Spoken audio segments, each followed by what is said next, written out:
Welcome to the INFOWARS Nightly News. It's Friday, August 15th, 2014, and I'm Leanne McAdoo. Here's what's coming up tonight. Tonight, Ferguson cops say Brown robbed a store before being killed, then admitted had nothing to do with why he was stopped. And the SWAT team was just helping the media relocate safely. This is media over here trying to cover the story. We come in peace. We come in peace. All that and more on tonight's INFOWARS Nightly News. Guys, shooting at me! Well, during a news press conference today, the Ferguson Police Department released what they say are video images of Michael Brown engaged in a robbery right before he was killed. Now, this accusation was made as police finally released the name of the officer who was involved in the incident, Darren Wilson.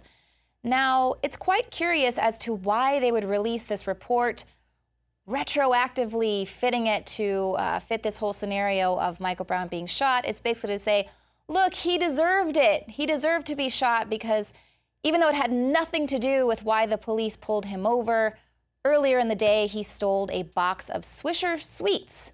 So basically trying to justify this insane amount of militarized police and police presence and shutting down this entire town. Now, even from the original reports, cops say they confronted Brown over standing in the middle of the street. That came directly from the police chief. The police this entire time never released a probable cause for stopping Brown. Of course, you know, this is known in the hood as racial profiling.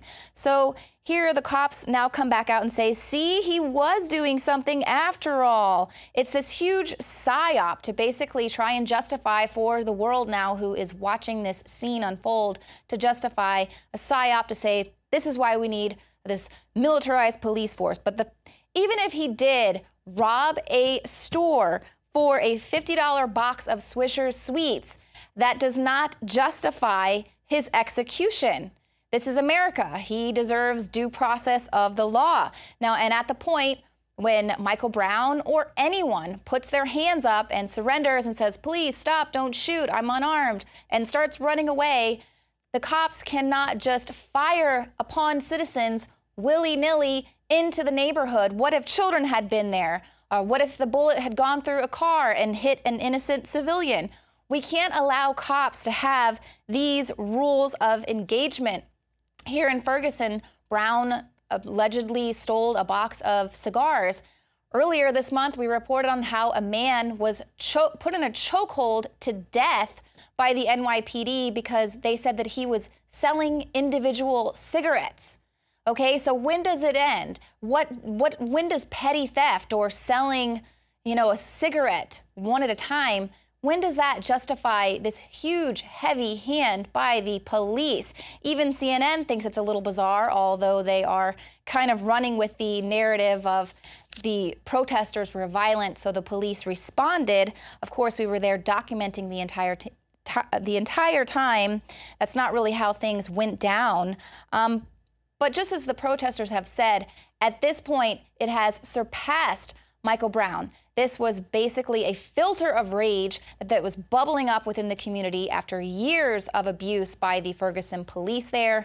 The world was watching, journalists were there, and we saw how they reacted. So what do you think they're doing to these people on a daily basis? I mean, that's really goes to show, you know, how these people are feeling. And again, the images that they released had nothing to do with the initial shooting. It doesn't justify why the police were so heavy in their presence, and it definitely does not justify them tear gassing journalists and innocent protesters. We saw the video footage of them firing tear gas canisters at Al Jazeera, arresting journalists inside McDonald's. We have the footage of the SWAT team telling people to turn off their cameras, cops deliberately throwing flashbang grenades, tear gas, rubber bullets were fired at our reporters.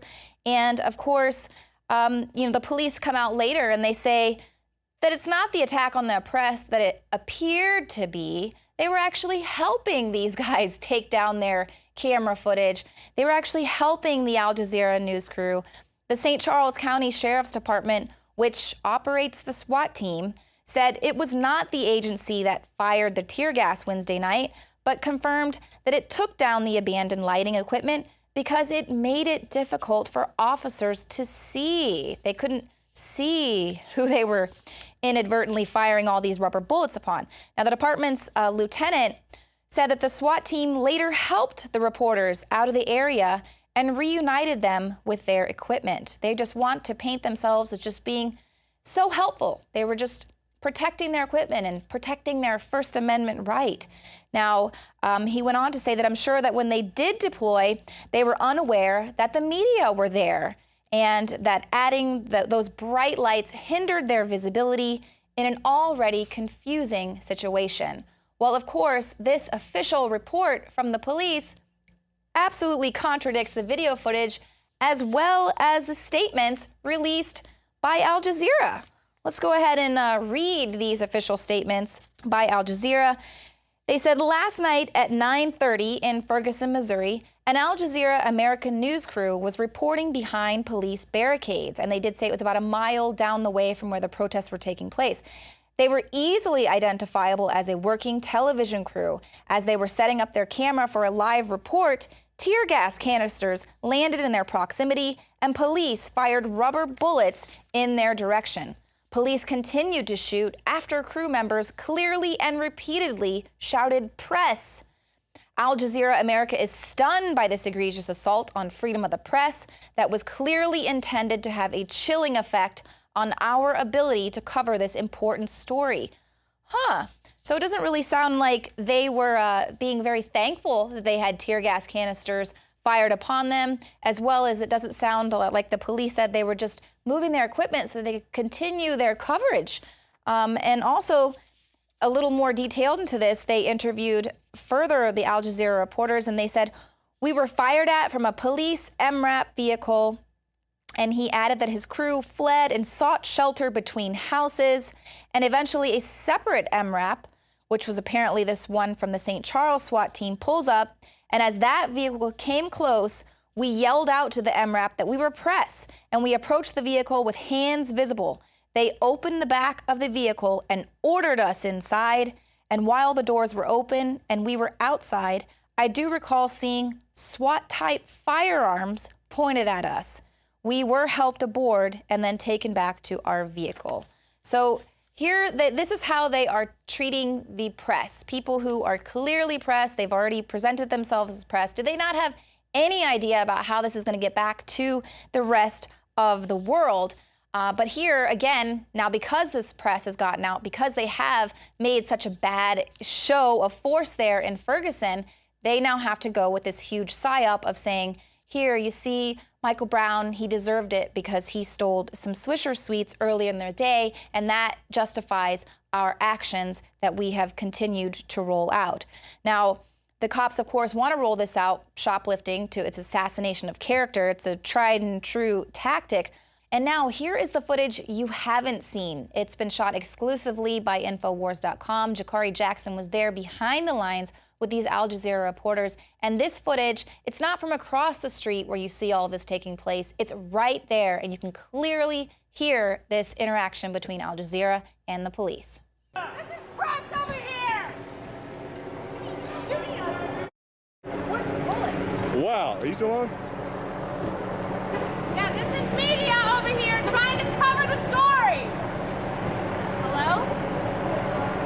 Yeah, well, we're getting shot at with rubber bullets right now, okay? So I don't know what to tell you. Yeah! That's a rubber bullet, bro. They've been shooting them at everybody. I mean, as of right now, we're okay until they started shooting rubber bullets in our direction. So people hovering around us.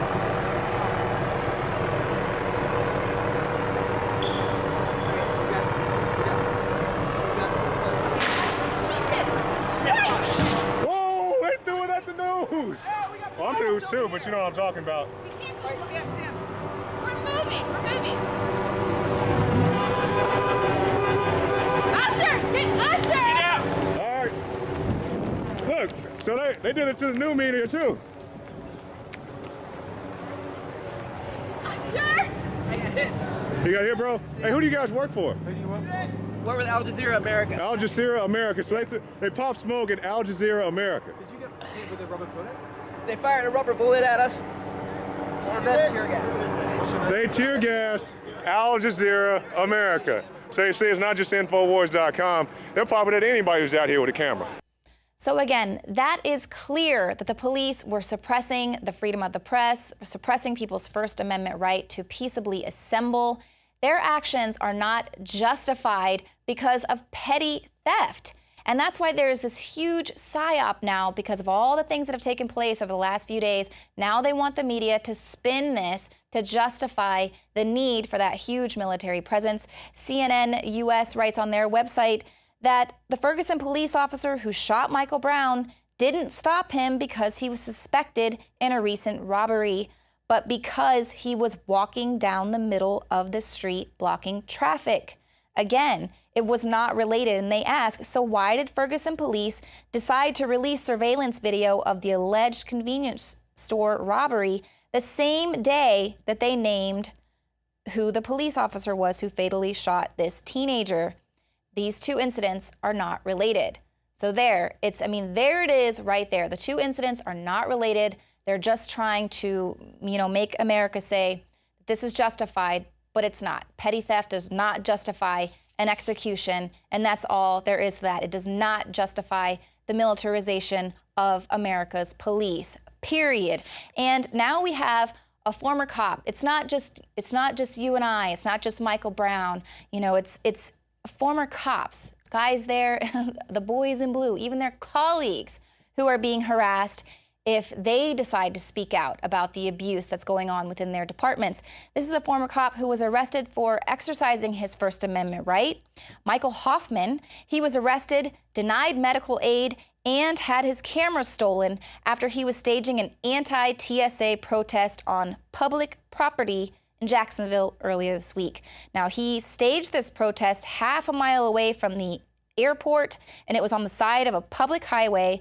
His signs read, "Police State, Liars Investigating Liars, F the TSA, and IRS equals terrorist." Hoffman was very soon approached by a Jacksonville Aviation Authority police who said he was being trespassed off the property. Now, this is public property, mind you. And then 5 SUVs, including 2 that look similar to SWAT vehicles, take Hoffman, arrest him, 6 officers, all because he was holding signs. He was handcuffed, denied access to water and his diabetes medication, and then the police officers also confiscated his cameras for evidence, didn't take note of his cameras, and now, the cameras, they're nowhere to be found. And apparently they didn't document that they took them, and now they're just gone. So Hoffman is having to sue to try and get his cameras back. But this is the issue. The police are going to harass anyone who wants to stand up to their criminality. Now, Hoffman has been targeted before because he exposed the fact that the NSA documents proved that this particular police department there in Jacksonville was using Stingray cell phone tracking towers to illegally monitor cell phones in the area. So he was already on their radar. They already didn't like that he outed them. But he's also speaking out about jury nullification and teaching people in the town about how important jury nullification is. So of course, he is going to be a huge target.